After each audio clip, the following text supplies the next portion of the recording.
You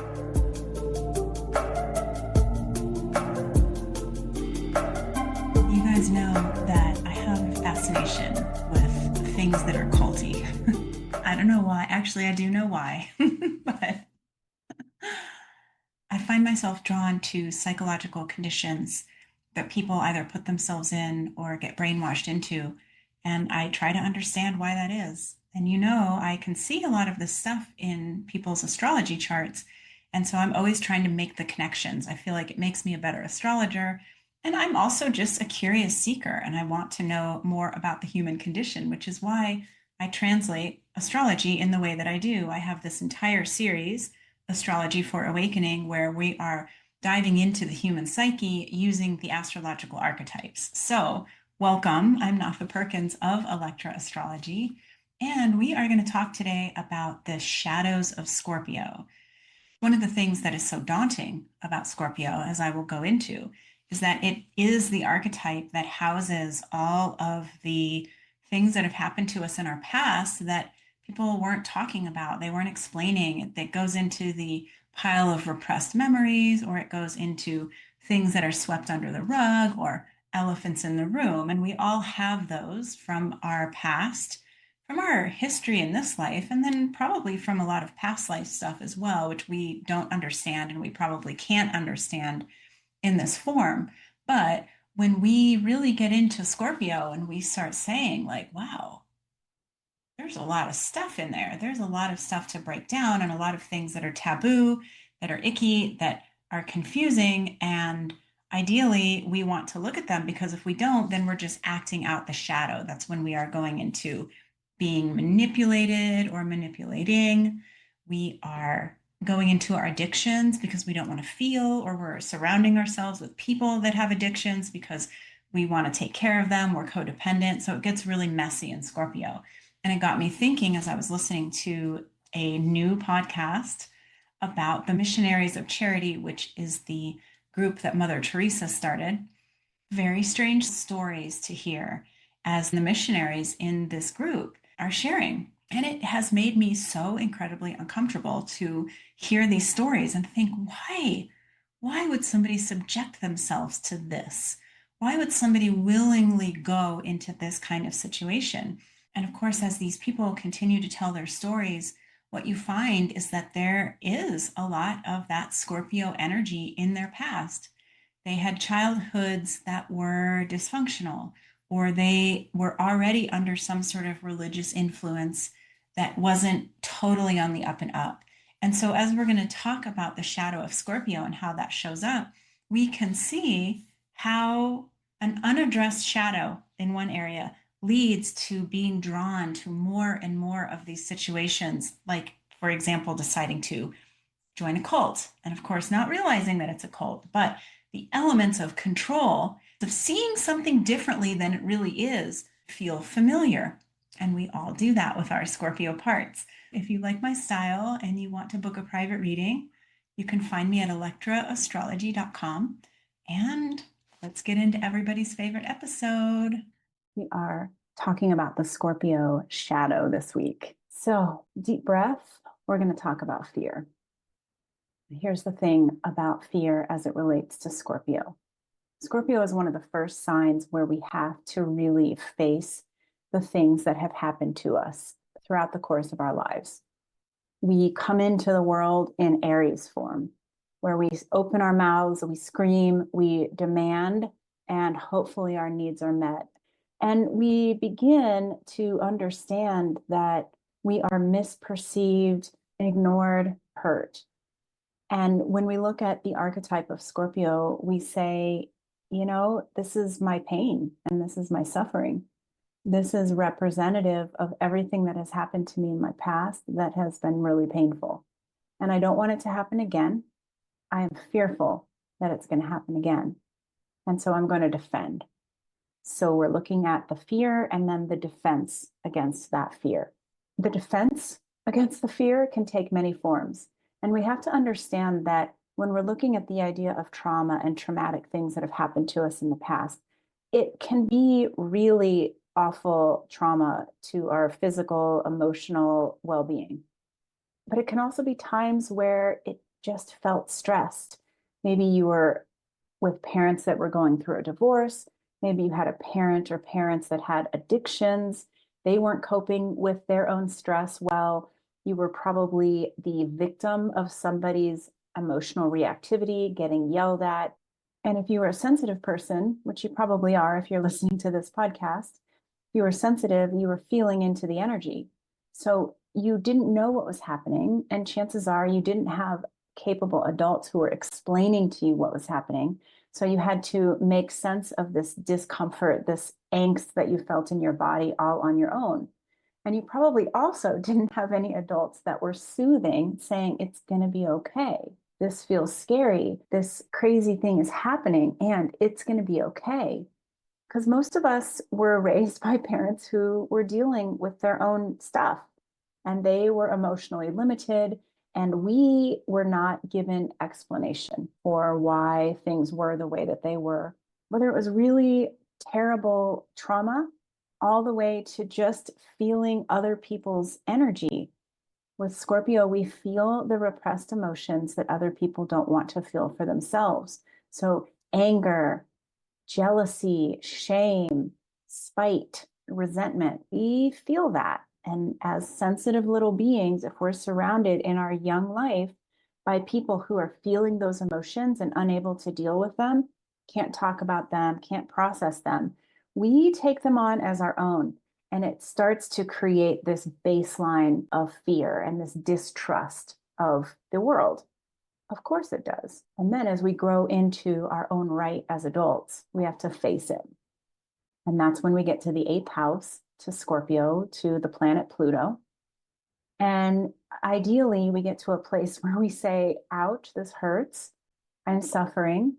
I have a lot of fear in my system. I don't know how to deal with it. And we seek out things like psychotherapy or healing or spiritually awakening. We are doing that interpersonal work that helps to free us from some of the pain because we are seeking to understand the pain. Where did this come from? Why do I always feel so nervous? Why am I always looking over my other shoulder? Why am I always waiting for the shoe to drop? And then, in order to get those answers, we have to start looking at all of the ways that we have sought to cover up that fear. In 12-step programs, they will talk about the fear problem and how we're always seeking to solve the fear problem. So just take a deep breath. And what comes to your mind? What is your fear problem? What are you worrying about? What do you fear is going to happen? What is the other shoe that is going to drop? And if something specific comes to your mind, I'm not surprised because right now we are dealing with so much of this Plutonian energy. So we're all being asked to look closely at our fears. So a lot of us have our premier fears, the fears that are always kind of behind the scenes running the show. We have come to understand what those fears are, especially over the last, let's say, 6 months. Remember that our Scorpio fears are the ones that we don't like to talk about because they feel like they could be embarrassing or humiliating. They could put us in a position of being too vulnerable. And frankly, our Scorpion fears are traumas that we have experienced. We don't need to talk about them because they can be very activating and very triggering.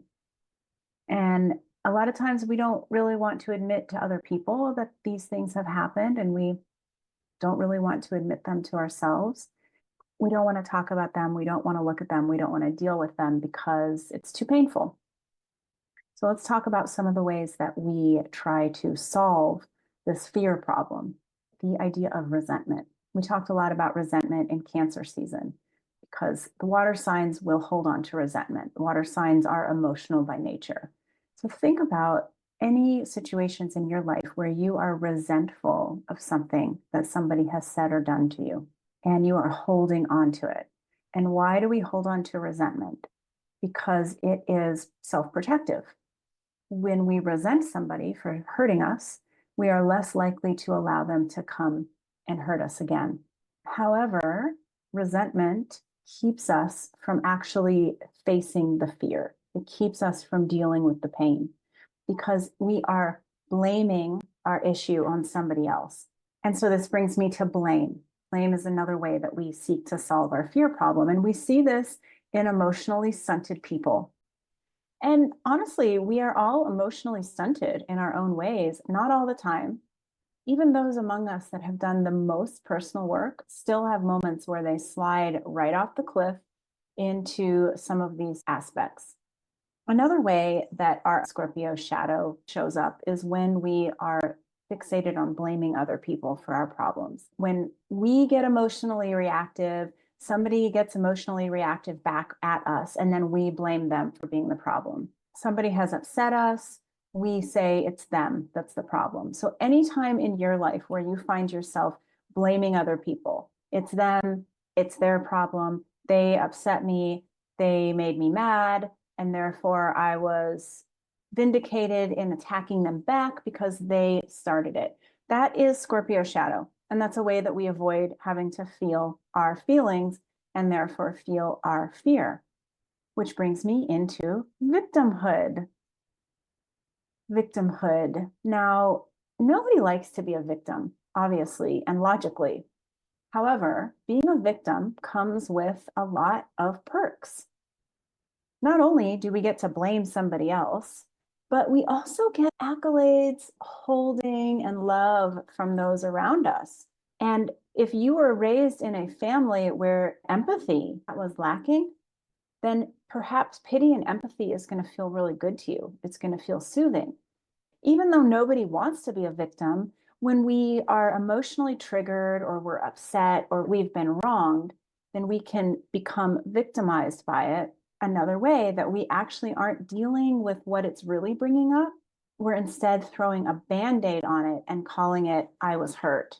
So I also want to clarify that when we're talking about this kind of stuff that brings up the fear, the things that happened to us when we were children, that's in the past, that's history, and we can't go back and change it. And we didn't have tools to meet it any other way than we did. What I'm talking about now is you as an adult, as you sit here with your life experience, your ability to have context, and your tools that you've learned. And yet, even with all of that, we are still dealing with a fear problem, and we are still coping with these fears in all of these ways.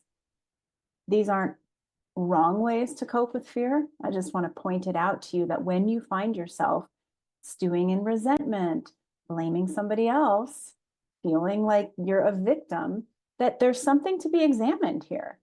There's some sort of presumably scorpion, deep emotion that is rising to the surface that wants to be seen.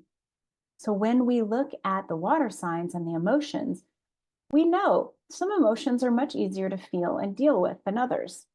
Some are really hard. And some of us have never had any training in actually feeling the emotions and sitting with them and allowing them to be in the body. That's part of what we talk about on this podcast.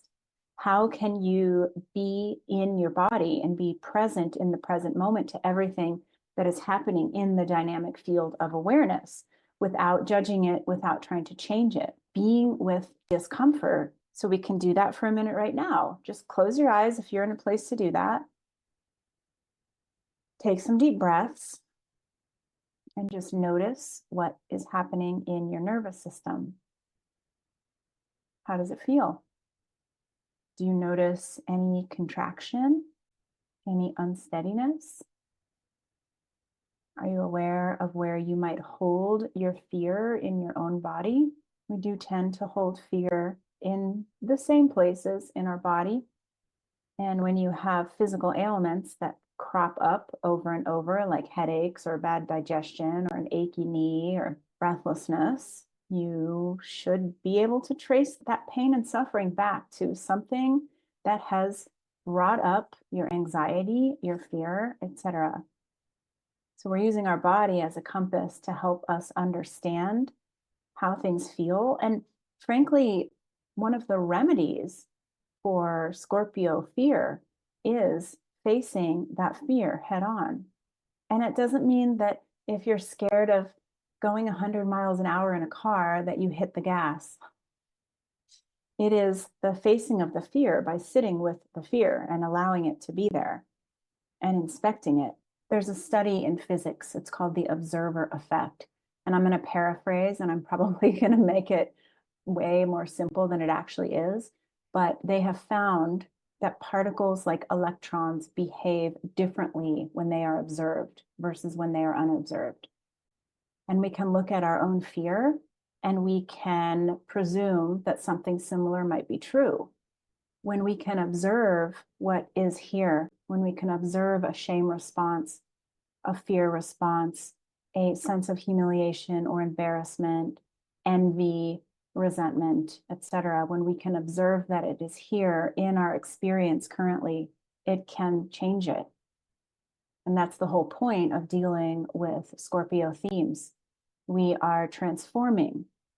We are understanding the nature of our fear and how it controls us so that we can give it less control and become more empowered.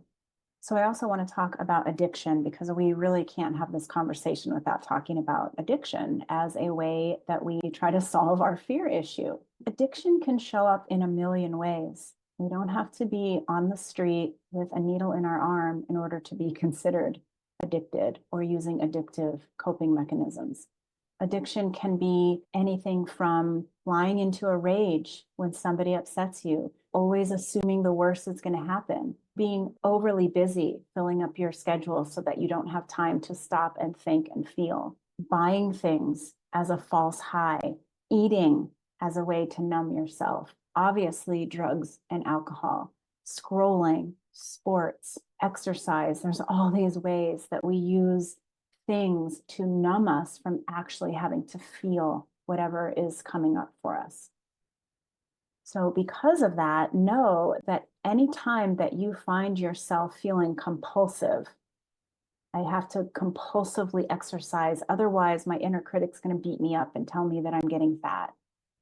I have to compulsively pick up my phone and look at it because the tension that's building in my body, I don't want to face it. So I have to pick up the phone and start numbing. I have to make plans. I have to be running around doing stuff. I have to take my kids to a million sports activities, etc. All of this could potentially be ways that you are numbing yourself from dealing with the fear. And the reason that I'm even talking about all of this is to bring your awareness to it, because this really is the sign where we get the ability to go in and shift in a really big way. Because think about how much fear runs everything. Why do you think that they use fear to market to us all the time? Fear of getting old, fear of getting fat, fear of getting sick, fear of running out of money. But why do you think that the media, the marketers, the authority is always trying to get us to be in a state of fear? Because we become less powerful. And so this fear that you hold in your own body, in your own system from the things that happened to you as a child, and maybe even from your past lives that you don't remember, that fear creates a sense of powerlessness within you. And as we are going through this transformation on the planet right now, as you've heard me and many other practitioners say, there are two choices. We can choose the choice of fear or the choice of love. And this is not as easy as we might think, because the fear can be very much an autopilot response. But once you are able to dissect, why am I doing this? Why do I have resentment? Oh, I'm fearful about something. Why am I zoning out? Why am I in my little addiction? Oh, I have a fear about something. Why am I assuming the worst? Why am I always expecting the other shoe to drop? Oh, I'm fearful about something. So the more that we can get in there and acknowledge that there's some sort of underlying fear, and we can pull it out and we can look at it, usually it will take us back into something that happened as a child where we don't want that thing to happen again. And so we have built up all of these defenses against it. And of course, we want to keep ourselves safe. And that is, in fact, one of the gifts of Scorpio is that it can keep us safe. Being defended, watching our environment, being discerning, being aware is a wonderful defense system. However, we don't want to be so defended that our fear is actually running the show. We want to be discerning, we want to be watchful, and we want to act with precision so that more bad things don't happen to us. But we also want to do that in a really powerful way so that it's not the fear that's running the show. Pay attention this week, especially after you've listened to this episode. Notice how often fear tries to come in and overtake you. There are also many theories that lower vibrational beings feed off of fear. And so imagine that if you're walking around in a state of fearfulness, intoxicated on your defense mechanisms, and I mean intoxicated in that you're not thinking clearly, you don't have all of your faculties on board, and you are becoming an attraction to lower, heavier vibrational energies. We don't want that. No thanks.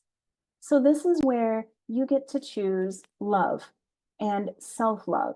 And it is very self-loving to acknowledge I have a deep-seated fear that something bad is going to happen.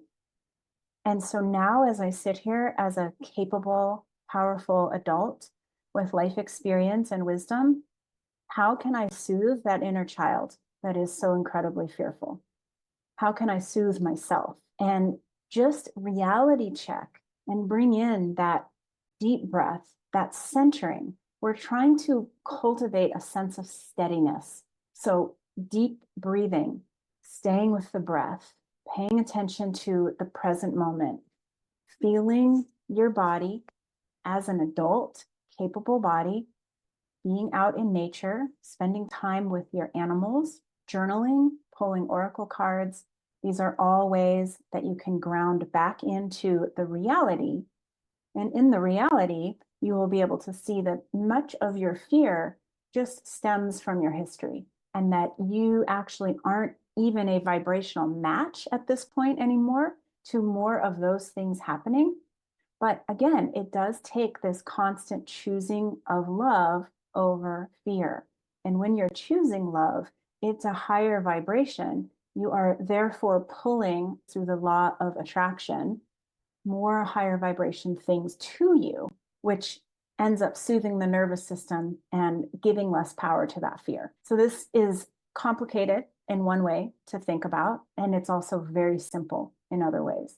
But know that as we're moving through Scorpio season, acknowledging the fear and how deeply the fear goes into your system can be a really powerful way to soothe the fear and remind yourself that there's actually not as much to fear as we think there is. So we're going to talk about the Scorpio gifts because this is such a powerful archetype. It is awe-inspiring if you really get into what we can transform if we are aware of the need to transform it. All right, thanks for joining me, you guys. I hope that you learned something, and I will see you all soon.